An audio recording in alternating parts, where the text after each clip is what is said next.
I was requested to do a video, pardon me, on covert narcissism.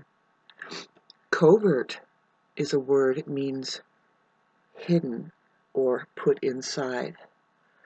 And this is one of the most dangerous forms of narcissism, because usually the malignant cases are hiding their inner deficit and demolishment thoroughly. That's why it's called covert, and it's done so because it's a permanent handicap, and the way that the person deals with it is to completely mask it. And so covert narcissism is where the inner core of the human being is rotten, and the outer shell is as fresh as a daisy. They are plain, nicey nice. They have a very stoic presence. If and they can be very smart, of course. The quieter they are, probably the more dangerous they are. We're talking about covert narcissism. We're talking about people that have a deficit inside. The core of them has been just hollowed out. The values, their human values, aren't there because they have been violated. Somehow they have been disallowed to access human emotion and just humanality, I guess that's a word. At an early age, they were trained to go away from human responses, and being emotional could be one of them. So the covert narcissist is very dangerous because they practice emotional abuse. Emotional abuse is very subtle but extremely harmful. It's as easy as just saying you don't get a hug because of the way you are being. Like, you don't deserve a hug. The covert narcissist is making excuses as to why they can't be affectionate right then and there. Any narcissist in general is ruining the present, so therefore their future is desolated pretty much. As far as if life is but a dream, they turn it into a nightmare. And it happens in a flash through these decisions that they make. Like, you're happy to see them, and then they don't want to give you a kiss or something like that. So covert narcissism starts pointing at the most extreme abuse that could happen, which is emotional abuse. Sexual abuse, when, first it's common, the narcissist will love bomb you, and, sex is one of those things that we experience joy and we get better and better from it, and, it's a medicine, but, we need it. You see, narcissists, they will withhold or grab onto these things, whatever it is, without knowing the adult scenario or theme behind it, but they're just kids grabbing onto it. So sex is one of those things that they just grab onto because they know basically that you like it. If you notice, they'll do it with something else. Say, like, if you like a collection of marbles or something, and then they go find the best marbles and they say, check this out, and they give it to you, but then they're like, well, let me have it back. No, not actually. And pretty soon they're taking away your love and everything. Somehow that's what they do. Very, very, very dangerous people. The most dangerous is the covert narcissist. Because you don't see it at first.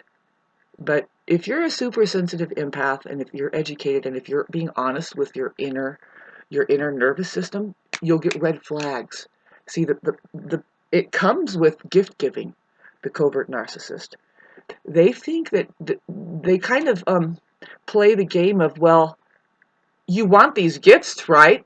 But in the background, they are emotionally abusing you, and you're not supposed to even know this. But I'll clarify, and I will put videos up as to what emotional abuse is.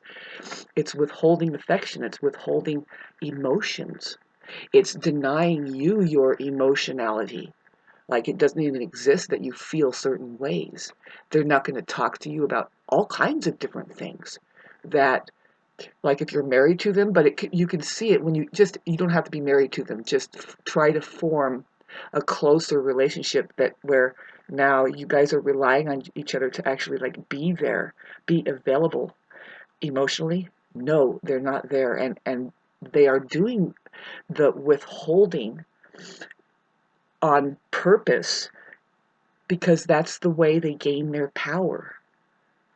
That's the way that they're getting power. So what you have to do when you realize you have a covert narcissist there, unfortunately, if you've entangled yourself enough to where, they create codependency in you because you're waiting for a human response, and it's a trap. So you can't do anything but make them more and more insignificant in your life by genuinely making something else more worth it to handle in order to get your needs met, because they aren't worth it. They are preying on your basic human needs, plus making you feel bad for even mentioning it. And they will come up with every single trillion fucking color shaded excuse as to why they couldn't give you a hug or be there. I just experienced it the other day, and that's why I put this video up.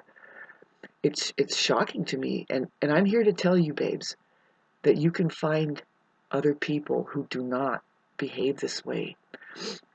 See, I made sure that I let my narcissist know that no, you have in fact committed violence. Violence, because when there's a flow happening, I call it a jerk, right? There's jerks. Notice the words that are there that are actually words stemming out of the original vocabulary that explains the disruption of flow. There's jerks, creeps, drags.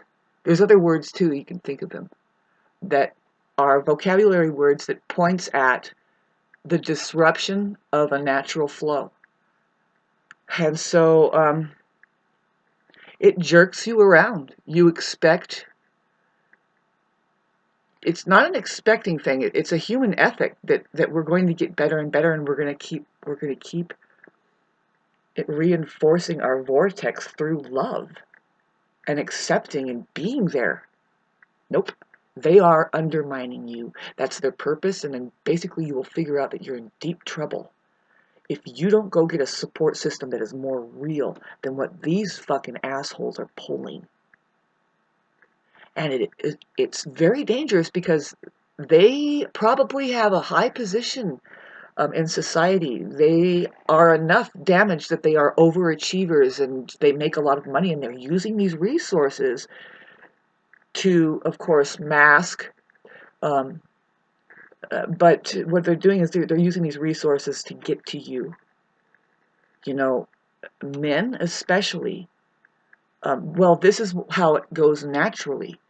Men provide what women need. If a woman is stating, well, I need this and that, or if you look and she needs things and she's just struggling a little bit, if you're a man, you go and get it for her, and you keep doing that, and she will. I'm telling you this as a fact. This is the way that men and women operate healthily. She will begin to yield herself to you. If you're listening to this, and I don't want you to use this against the human being, but this is what the narcissist is doing. They notice the avenues in which you can go that represents weakness to them, but really it's just you're vulnerable as a human being. That's all. Just like a baby who starts to cry and actually relies on people to respond to an emotional need, and you don't deny that at all. You don't say, oh, Let it cry a little bit. Maybe when it's older, when it's like 2 and 3, and it needs to just cry itself to sleep, But after 10 minutes or so, you have to go and find out what is going on. It could be a serious problem. Don't ever emotionally abuse anybody. You have no right ever. What happened to you is that you were withheld upon. You were jerked around, and you're hurting. How long have you been going through life this way that somebody didn't sit you down and say, that is not right. You are wrong. There is no excuse for that moment happening right there. None. You're not sick enough for that. No.